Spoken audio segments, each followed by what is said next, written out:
नमस्कार. आज आपण थोडक्यात मुलांना अपयश समजा सातत्यानं का येतं विद्यार्थ्यांना, तर त्याविषयी थोडं मी असा खुला संवाद म्हणजे ओपन संवाद किंवा ज्याला म्हणतो मोकळा संवाद साधण्याचा मी प्रयत्न करणार आहे. का तर काल परवा जी टेस्ट घेतली छाया ॲडव्हान्स आणि सुपरची, तर त्यामध्ये काही लोकांना एकदम चांगली मार्क आणि काही लोकांना एकदम कमी मार्क, म्हणजे असं मला त्यात दिसले असे दोन गट. तर ॲक्च्युली त्या लोकांनी साधारणपणे त्याच वेळेला अभ्यासाची सुरुवात केली असेल, म्हणजे 2-3 वर्षापूर्वी, पण तरी पण असा परफॉर्मन्स असा भिन्न भिन्न काय येतो, तर ते वैयक्तिक सगळ्यांशी बोलण्यापेक्षा ज्यांचा कमी आला आहे त्यांच्याशी बोलण्यापेक्षा म्हटलं थेट काय एखादा व्हिडिओ बनवता येतोय का पाहू.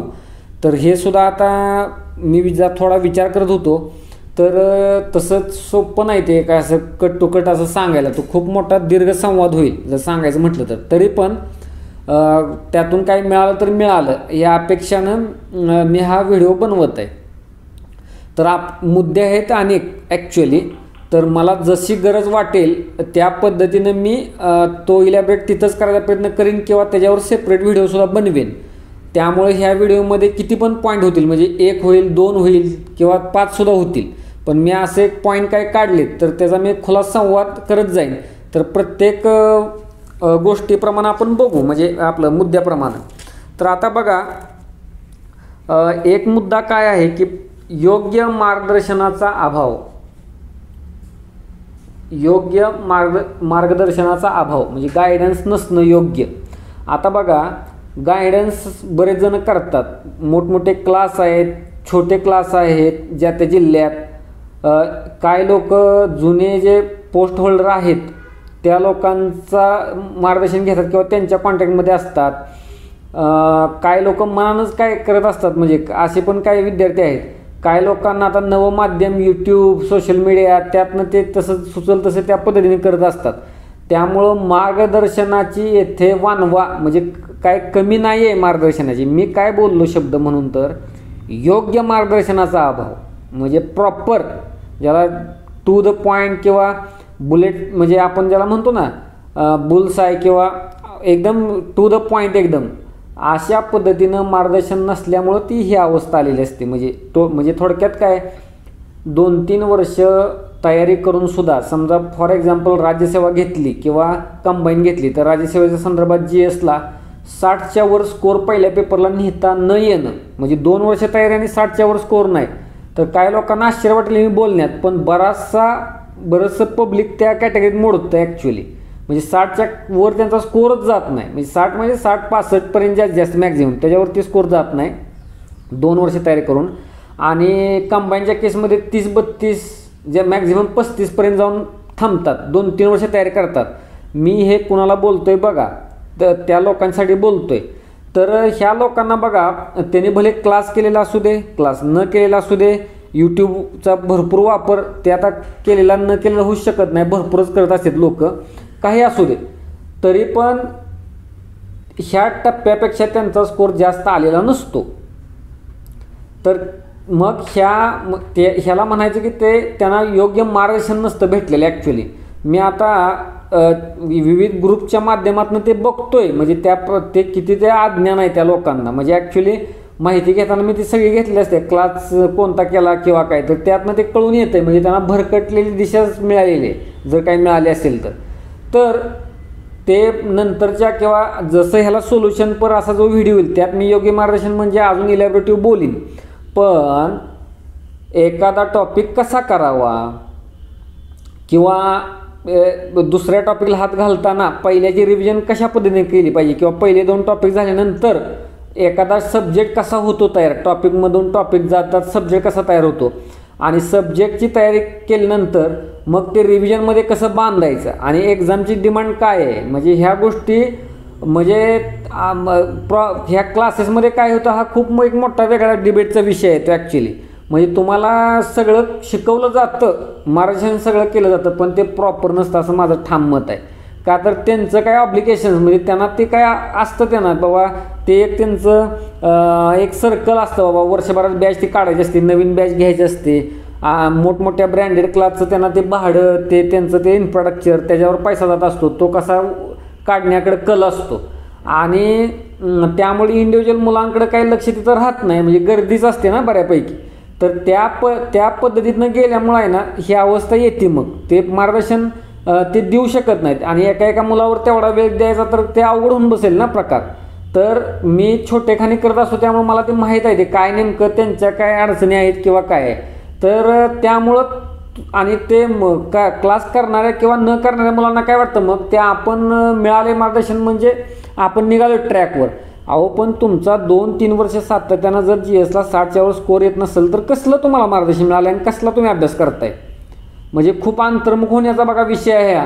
पुढं आपण बघू ते. मी आता मोजकं म्हणजे आणि तुम्ही काय करा, मी जे हे जंत्री मांडीन ना पॉईंटची, तर तुम्ही त्या कुठल्या कॅटेगरीत बसताय, तुमच्याकडे जी काही कमी आहे ती बघा आणि त्याच्यावर काम करायला बघा. तर ही एक गोष्ट झाली बघा.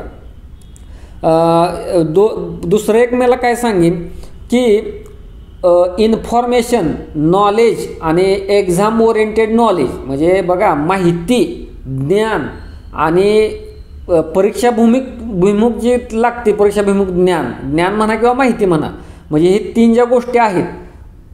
तर माहिती, ज्ञान आणि परीक्षाभिमुख माहिती किंवा ज्ञान ह्या 3 गोष्टीमध्ये गल्लत होती साधारणतः. म्हणजे आला की बघा एकदा पुण्यामध्ये आला किंवा त्या जिल्ह्याच्या ठिकाणी गेला ना, त्याच्या डोक्यात पहिल्यांदा आधी नोट्स, मटेरियल, बुक लिस्ट हेच प्रकार त्याच्या डोक्यात येतो. मला सुद्धा कित्येक लोकांचे मेसेज येत राहतात, बुक लिस्ट द्या सर, बुक लिस्ट. आता बुक लिस्ट तुम्हाला सगळ्या टेलिग्रामवर आणि सगळ्या अधिकाऱ्यांनी सांगूनच झालेत की, म्हणजे post holder, PSI, DYSP, deputy कलेक्टरची लिस्ट बघा, ह्याची बघा, त्याची बघा, टॉपरची बघा. मग मला तर कधी वाटतं आहे ना की मग माझी काही गरज आहे ती लिस्ट देण्याची. तीच लिस्ट आहे ॲक्च्युली, तुम्ही लक्षात घ्या. पण मला सांगताना सुद्धा मी तसं का बोलत नाही, म्हणजे ती लिस्ट का देत नाही त्याला कारण सांगतो. ती योग्य वेळ आल्यावर दिन म्हणतो आणि मी ते अगदी बरंच तो माणूस शिकल्यानंतरच त्याला सांगतो पुस्तकं. तुम्हाला सांगतो मी, माझ्या ज्या क्लासमध्ये काही मुलं आहेत त्या लोकांना तर आहे ना अशी लिस्ट वजा किंवा पुस्तकं आणा हे 4-5 महिने टोटल दररोज 5 तास शिकवल्यानंतर सांगितलं ॲक्च्युली. आणि त्यावेळेला त्यांना कळलेलं असतं मग ह्यातलं काय उचलायचं आणि काय सोडायचं म्हणून. तर लक्षात घ्या, पॉप्युलर पुस्तकं अगदी म्हणजे कोळंबे इकॉनॉमी किंवा देसलेंचं इकॉनॉमी, माझा तर असा दावा आहे की ते सुद्धा पहिल्या लाईनपासून म्हणजे पुस्तकाच्या अजिबात वाचण्याची गरज नाही आहे ते. म्हणजे म्हणून मी ते सांगत नाही. मग मी एकदा लिस्टमध्ये ते दिलं ना तर मग ते मुलं काय करतात, पहिल्या गोष्टीपासून एंडपर्यंतच देतात, म्हणजे वाचत सुटायचं आहे. तसा नाही तो प्रकार.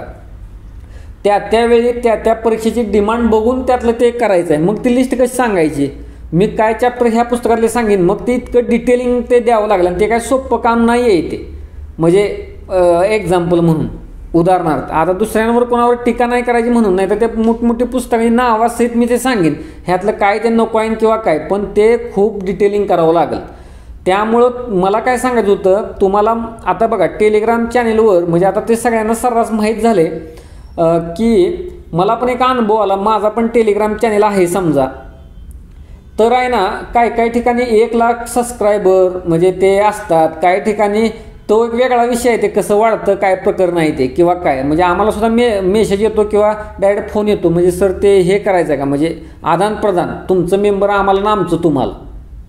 तर ते डायरेक्ट मी त्याला नमस्कारच पाठवतो मग त्याला. आणि आला असला अनुभव बघा कोणाला, म्हणजे आता ह्याचा कोणी ऐकायला व्हिडिओ तर काय करायचं आहे ते वाढवून सबस्क्रायबर. जर एखादा मुलगा त्या चॅनलवर आला आणि त्यानं बारकाईनं जर काही पोस्ट बघितल्या तर त्याला कळायला पाहिजे ना आपण इथं थांबायला पाहिजे का नको. तर आता तर बाजार तो झालेला आहे. म्हणजे त्या मुलांना काय वाटतं एखादा चार्ट स्वरूपात आलं तर कसं होईल. आता मध्यंतरी मला काही STM मुलाचा फोन आला होता आणि ते विचारत होते की सर ते भूगोलचा चार्ट म्हणजे मिळेल का असा कुणाकडनं, तुमच्याकडनं, तुमच्या ह्याच्याकडनं किंवा बाहेर बाजारलं पुस्तक, म्हणजे त्याचा अगदी पैसे द्यायला तयार आहे किंवा काय.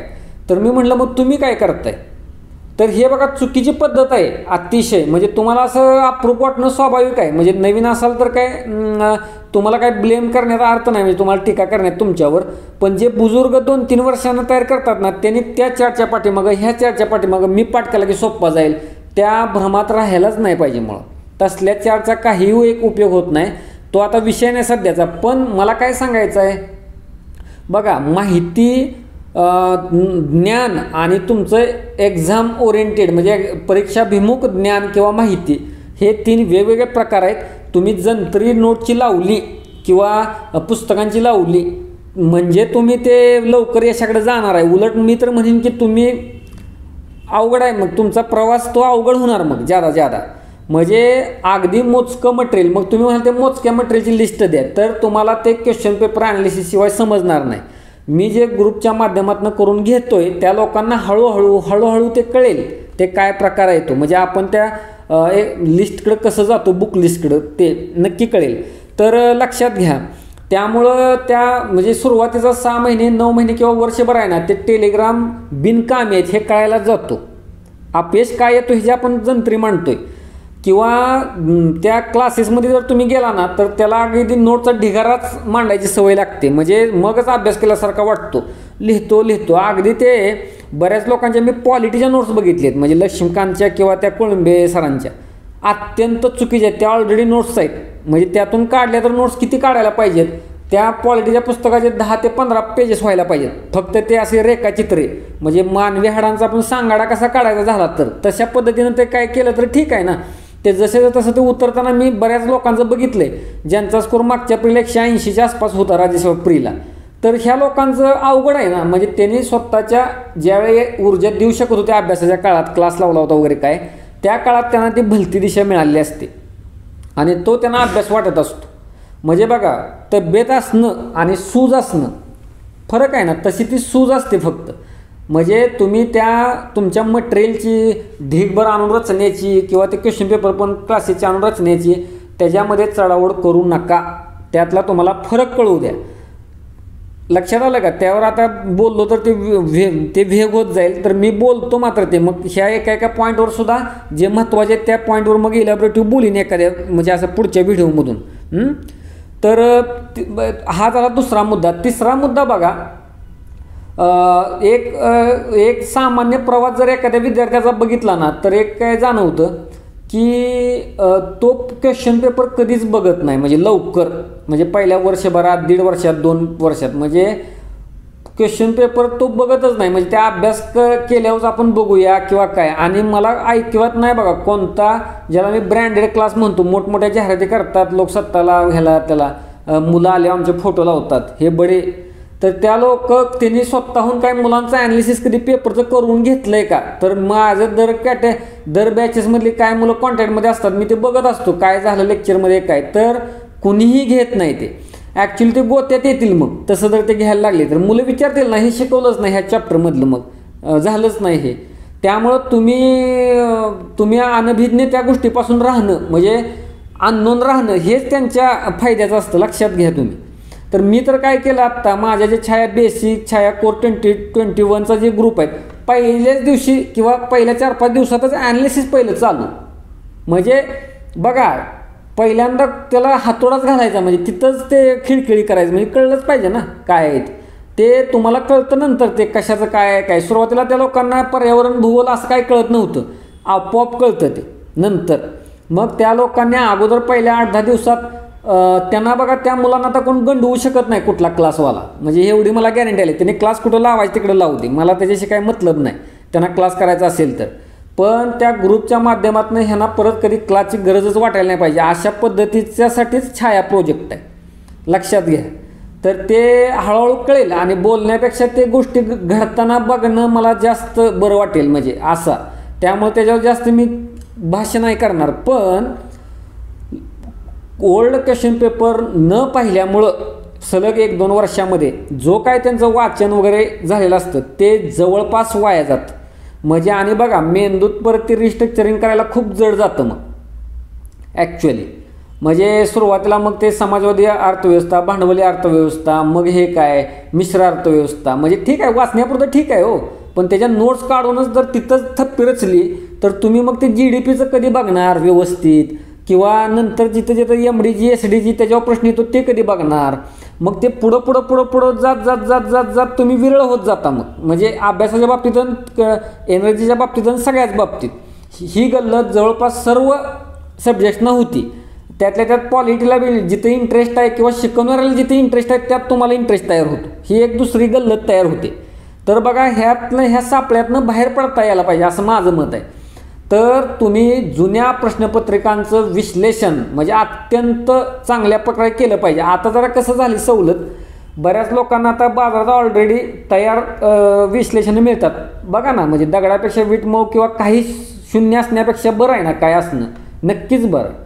म्हणजे बाजारात तुम्ही काय बघण्यापेक्षा किमान जो टॉपिक बघणार आहे त्याचे जर जुने प्रश्न तुम्ही बाहेरच्या बाजारातल्या विश्लेषणात्मक संचातनं जर बघितले तर म्हणजे चांगलंच आहे, म्हणजे प्रश्नच नाही. पण बेस्ट कुठलं आहे की स्वतः 19 ते 13 क्वेश्चन पेपरचं किमान स्वतः ॲनालिसिस करणं आणि त्याच्याशिवाय तुम्ही कोणत्याच स्पर्धा परीक्षेची तयारी करायला नाही पाहिजे. ना MPSC ना UPSC. पहिल्या आठवड्यात किंवा पहिल्याच 15 दिवसात थोडं कळणार नाही, जॉग्राफीचं एन्व्हायरमेंटमध्ये जाईल, प्राचीन भारताचं मध्ययुगीनमध्ये जाईल, त्यानं काही जास्त फरक पडत नाही. पण ॲटलिस्ट म्हणण्यापेक्षा तुम्हाला भरपूरच कळेल आणि मग तुम्ही त्या नोट्सला वगैरे हात घातला पाहिजे. म्हणजे ते वाचायला पुस्तकं वगैरे काय, म्हणजे बघा ही गोष्ट आहे. म्हणजे क्वेश्चन पेपर ॲनालिसिसचं महत्त्व. आता एक उदाहरण मला द्यायचं होतं एका मुलाचं, पण ॲक्च्युली तो वेळ वाढेल म्हणून तो कधीतरी मी देईन ते ॲक्च्युली. तर आता बघा परत बऱ्याच जणांचं पुढचा एक विषय आहे तयारीची अयोग्य दिशा किंवा क्रम. म्हणजे तयारीची अयोग्य दिशा किंवा क्रम म्हणजे मी त्या लोकांना बघा काही लोकांना म्हणतो प्रिलिम मास्टर्स. म्हणजे तुम्ही जर आता ते बॉटल जर बघितली असली, म्हणजे कसली पण बॉटल आपण पाण्याची वगैरे बॉटल, तर त्या बॉटलला वरती एक निमुळता भाग असतो. म्हणजे आपण इथून निमुळता भाग परत इथं ब्रॉड होत जातो, बरोबर आहे ना. तर त्याला आपण काय म्हणतो बॉटल नेक. तर असा प्रिलिमनं बॉटल नेक तयार केलेला असतो. म्हणजे काय तर प्रिलिम मास्टर्स झाले सातत्याने प्रिलिम सोडवतात.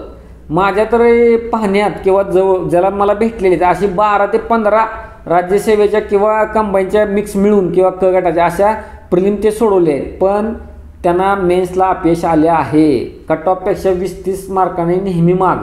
तर ही कशामुळे घडतं, तर हे आता चौथा मुद्दा जो मांडला तयारीच्या अयोग्य दिशा किंवा क्रम.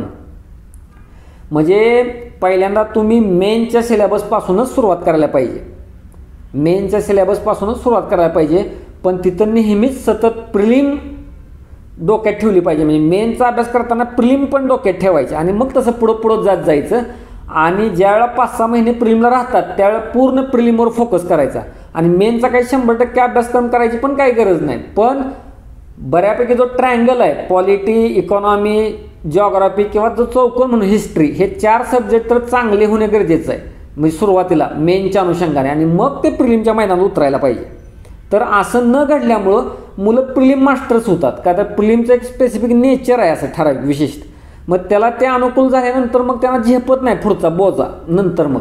आणि ते पंढरीची वारी कशी असते किंवा तशा पद्धतीने ते चालू होतं, त्यांना ते घ्यायचं असतं ॲक्च्युली मेन्सचं करायला. मग काय होतं प्रिलिम पास होतात, थोडासा कालावधीत मेन्स खेचायला बघतात, ते आपण राहतं तोपर्यंत पुढच्या वर्षीची प्री आलेली असते. मग त्या प्रीच्या नादी लागतात आणि त्यांना कधीच मेन्सला पूर्ण हात लावत नाहीत.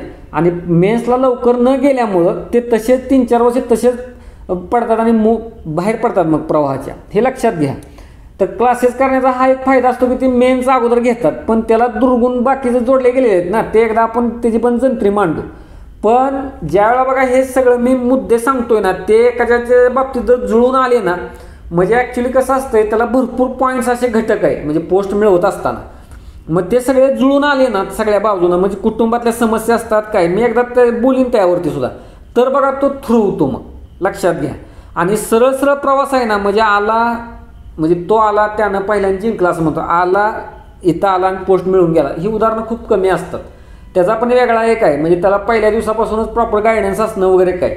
पण बरीचशी जनता जी अडकलेली आहे त्या लोकांसाठी हा मी बोलतोय. तर प्रॉपर दिशा नसल्यामुळं म्हणजे अयोग्य क्रम प्रिलिम करत राहिल्यामुळं असं. आता एक उदाहरण आहे बघा, नाव नाही मुद्दाम घेत, तर ते आपण विद्यार्थ्याच्या 12 ते 13 कंबाईन आणि राज्यसेवेच्या एखादी दुसरी अशा त्यानं प्री सोडवलेले आहेत. पण त्या व्यक्तीला PSI ॲक्च्युली व्हायचं आहे बघा. मग त्यांना कोणतं सांगितलं असतं मेनचं त्यावेळेला कायदा वगैरे किंवा कायदा आणि अन्य पार्ट पण मेनचा, म्हणजे त्यावेळेला बघा मला भीती सर वाटते त्या गोष्टींची करायला. अहो भीती वाटते ती मोडायसाठी करा ना. जो मोकळा वेळ असतो त्या एवढा कोरोनाचा काळ गेला, मधल्या काळात परीक्षा एवढ्या पुढे जातात किंवा त्याच्या मागं, म्हणजे तुम्ही जर 10-12 प्रिलिम सोडवेपर्यंत मास्टर होता पण तुम्हाला मेन्स काढता येत नाही, मग तुमचा अपयश म्हणजे काय म्हणतो ते अगदी उघड्या डोळ्याने दिसतंय ना कशामध्ये आहे ते, मेन्समध्ये आहे. मग मेन्सचा आधी करा ना त्यावेळेस, तर एखादा अटेम्प्ट म्हणजे सोडायची सुद्धा गरज नाही. एवढ्या 12 अटेम्प्टमध्ये दर अटेम्प्टला थोडं थोडं मेन्स केलं असतं तरी 2-3 अटेम्प्टमध्ये मेन्स झालं असतं. आणि अजून जर तुम्ही तीच चूक करत असाल, म्हणजे मी दरवेळा सांगतो बघा वाक्य, तुम्ही त्या मागच्या अटेम्प्टला, त्याच्या मागच्या अटेम्प्टला, त्याच्या मागच्या अटेम्प्टला जी गोष्ट केली, जी चुका केल्या, ज्या त्याच जर ह्या अटेम्प्टला केल्या, रिझल्ट ठरलेला आहे तो. मी पण सांगायची काही गरज नाही. तर असं न करता नव्या लोकांनी किंवा एखादं वर्ष ज्या लोकांनी झाले त्यांनी जिथं संधी मिळेल तिथं तुम्ही मेन्सचं उरकून घ्या बऱ्यापैकी आणि मगच प्रिलिमला उतरा, हे लक्षात घ्या तुम्ही. हा तो मला सांगण्याचा भावार्थ त्यामधला होता. आता बऱ्याच लोकांचं काय दुसरा एक भ्रम आहे बघा, क्लास लावणे, नोट्स काढणे की म्हणजेच अभ्यास असतो आणि मगच तो मार्ग आहे. म्हणजे क्लास लावणे, नोट्स काढणे म्हणजे हे अभ्यास म्हणतात ह्याला, किंवा आता मी पास होणार, हा मोठाच भ्रम आहे. त्यामुळे तुम्ही क्लास लावा अगर न लावा, काही गोष्टी ह्या तुम्हाला कराव्याच लागतील म्हणजे अभ्यासाबाबतीतल्या, तरच तुम्ही बाहेर जाल. नोट्स काढा अगर न जावा त्याचा काही मतलब नाही, ते तुम्हाला कसं पूरक आहे ते म्हणजे तुमचा रिझल्ट काढण्यासाठी म्हणून. त्यामुळे तुम्ही तेच एक अंतिम मानून आता मी मग सक्षमच झालो, ह्या भ्रमात बिलकुलच कोणी राहण्याची गरज नाही. तर बऱ्याच लोकांचं काय होतं, त्यामुळं काय होतं तुम्हाला सांगतो, एक मगाचाच मुद्दा रिपीट होईल. तर त्या नोट्स काढणे किंवा सुरुवातीला क्लास जे लोक लावतात आणि त्यांचं काय होतं माहिती आहे का, प्रत्येक विषयातला आहे ना, म्हणजे आता समजा एक विषय इथून सुरू होतो आणि 100% म्हणजे इथं संपतो, तर ते प्रत्येक विषय आहे ना 30-40% चांगला झालेला असतो त्यांचा, म्हणजे सगळीकडेच अर्धवट. म्हणजे हिस्ट्री 30-40%, परत बोंबाबोंब सगळं तसं, पॉलिटी, इकॉनॉमी असं, किंवा पॉलिटी बऱ्याचदा संपतो, ते सोप्पाने कळायला म्हणजे बरं वाटतं म्हणून. ते मार्कांच्या वेळेला मग ते डायस आहे, मग प्रश्न असाच येतो, पण ते घेतानाच नीट घेतलेलं नसतं ना, सवय लावतानाच लावलेली नसते ते, का तर ते त्यांना येतं ते आणि पुस्तकात असतं ते शिकवतात, एक्झामला लागतं ते नाही शिकवत, त्यामुळे ते गल्लत होते. तर ह्या तुमच्या क्लास लावणे आणि नोट्स काढणे ह्या भ्रमाखातर तुम्हाला नोटच्या थप्प्या तयार होतात, पण तुमचा अभ्यासक्रम मी जो म्हणतोय तो नाही होत. काय काय वेळेला मी एक दुसरी संज्ञा वापरतो, म्हणजे हॉरिझॉन्टल स्टडी आणि व्हर्टिकल स्टडी. आता समजा हिस्ट्री आहे किंवा प्राचीन भारत आहे आपल्या राज्यसेवा प्रिलिमसाठी, तर ते म्हणजे तिथं किती आत खोलात गेलं पाहिजे, त्याला मर्यादा आहे ना. आता माझा सुद्धा UPSCला हिस्ट्री ऑप्शनल होता, म्हणजे शिकवायला जर लागले एन्शियंट तरी फक्त एन्शियंट 3 महिने लागतील नीट शिकवायला. म्हणजे जर प्रिलिमच्या अनुषंगानं सुद्धा काय म्हणजे वर्षभराचा जर ऑप्शनलचा क्लास किंवा 6 महिन्याचा जर पकडला आपण 6 महिन्याचा, तर एन्शियंटचा 4था भाग येईल. म्हणजे ॲक्च्युली म्हणजे 2 महिने तर किमान लागतील, म्हणजे फुल टाईम क्लास घेतला तर 5-5 तास 5 दिवस. मग ते म्हणजे असं जर राज्यसेवा प्रिलिम शिकवायला लागलं तर अवघड होईल ना. मग म्हणजे एखाद्या विषयात किती व्हर्टिकल जायचं, खोदायचं, ते नीट आकलन न झाल्यामुळे पण हे बोंब होते. तसं नाही करायचं. ते ऑल विषय एका समांतर लाईननं ते खोदले पाहिजेत.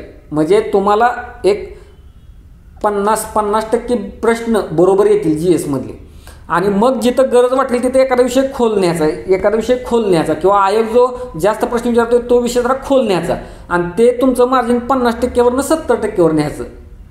तर हे पण इलॅबोरेटिव्ह पद्धतीने मध्ये कधीतरी बोलीन, पण जिकडं तिकडं जाऊन खोदाई नाही करायची, किंवा आपल्याला त्यात PhD बनवायची नाही, किंवा खोलात शिरायचं नाही. ते शिकवणारे शिक्षक काय म्हणतात का, त्यांना इंटरेस्ट असणारे मग ते वाहवत जातात. मग ॲक्च्युली असं होतं. मी काय ठिकाणी क्लासचं आहे ना, म्हणजे असं 200 पानाच्या एन्शियंट मिडिवलच्या नोट्स बघितलेत, मीच हापकून गेलो म्हणजे बघून. मी असं एखाद्या हॉस्टेलला जातो, बघतो नोट्स काय चाललंय बाजारात.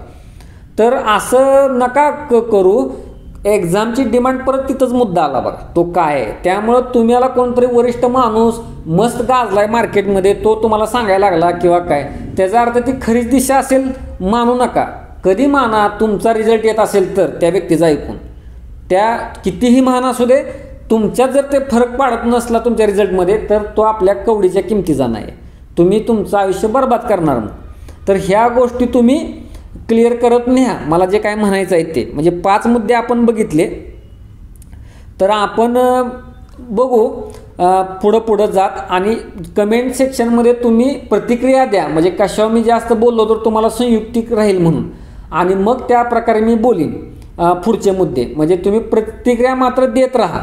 आणि तुम्हाला सॅम्पल काय नोटच्या वगैरे काय तर टेलिग्राम चॅनल आहे, म्हणजे माझ्या नावानंच टेल मी मिथुन पवार, तिथं एकदा तुम्ही सहज एक त्याच्यावर नजर टाका, म्हणजे ग्लान्स किंवा ते नजर टाका फक्त जस्ट, तुम्हाला ते कळेल काय मी म्हणतोय त्यात काय तथ्य आहे का नाही. आणि काय सॅम्पल एखादा बघू मी कसं व्हिडिओ मला करता येईल, पण तुम्हाला काय हवं ते तुम्ही त्या कमेंट सेक्शनमध्ये टाका, म्हणजे ह्या बेसवर, म्हणजे मी आत्ता बोलल्याच्या म्हणजे मला तो मुद्दा मांडता येईल. असे मी अगोदर मुद्दे लिस्ट आउट करीन. अगोदर मी आत्ता क्रमानं कसे 5 केले तसे लिस्ट आउट करीन आणि त्यातल्या मग कशावर फोकस मला टाकायचा तो मी टाकत राहीन पुढं, म्हणजे पुढच्या व्हिडिओमध्ये पुढचे काय मुद्दे घेईन, त्याच्या पुढच्या काय मुद्दे घेईन आणि त्यानंतर मग तुमच्या स्पेसिफिक मुद्द्यावर बोलीन, म्हणजे आधीमध्ये सुद्धा बोलीन एखाद वेळेस त्याच्या अनुषंगानंतर मुद्दा आला तर. ठीक आहे.